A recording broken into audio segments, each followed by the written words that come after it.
विचार करिए, इस समय कानून तो बनना था गो हत्या पर प्रतिबंध का, और कानून बन गया है कोई यूजीसी का।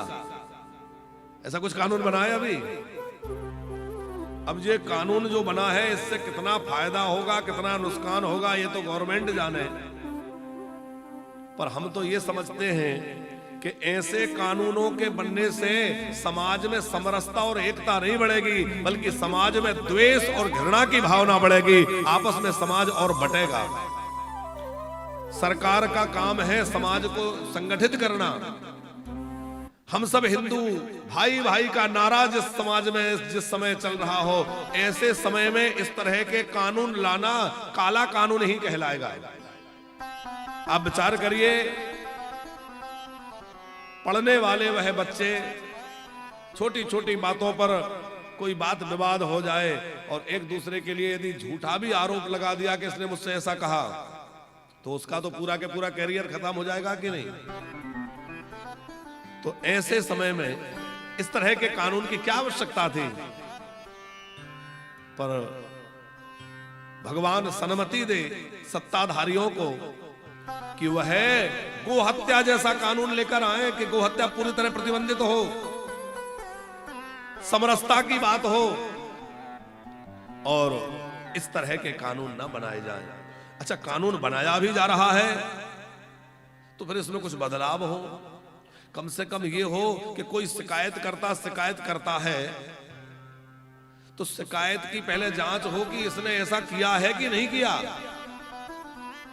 उसके बाद यदि उसने वास्तव में गलती करी है उसको बिल्कुल दंड दीजिए, पर निरपराध लोगों को दंड देना, एक्ट लग गई, बरसों तक जेल में रहे, पूरा कैरियर बर्बाद हो गया, बाद में पता चला वो तो झूठा था।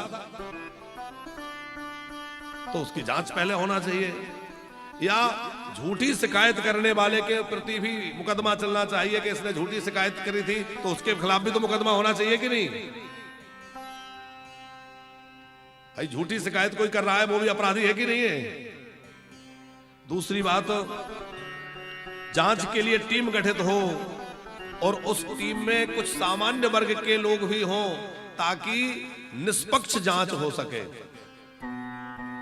और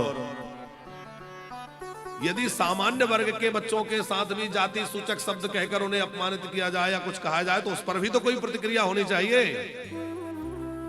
हम जाति पाति और भेदभाव की बात नहीं करते, हम बार बार अपनी कथाओं में कहते हैं कि भैया ये समय है हम सब हिंदुओं को एक हो जाने का, संगठित हो जाने का। न कोई ऊंचा है, न कोई नीचा है, न कोई बड़ा है, न कोई छोटा है। लेकिन यदि इस तरह का कानून सरकार आवश्यक समझती है, बनाती है, तो उसमें कुछ आवश्यक बदलाव करे, और बदलाव करके ऐसा कानून बनाए जो सबके हित में हो। किसी एक के हित में कानून बनाओगे तो वह पर लोकतंत्र कहां कहलाया? लोकतंत्र का मतलब है जो सबके हित का काम करे, सबके हित में विचार हो।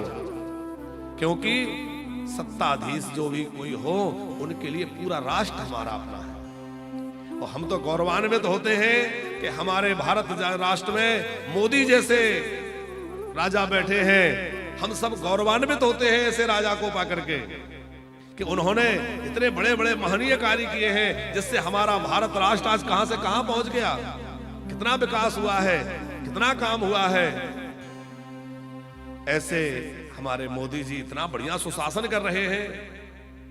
अब किन आवश्यकताओं के कारण ये कानून लाना पड़ रहा है तो वही वो लोग जाने, पर हम तो भैया इतनी प्रार्थना कर सकते हैं कि इस कानून के कारण समाज में कोई विघटन ना हो, समाज आपस में बटे ना, इसलिए एकजुट करने के लिए कुछ ऐसी समरसता की बात लाई जाए जिससे समाज एक जगह रहे, संगठित रहे, प्रेम से रहे, आपस में द्वेष भाव ना बढ़े।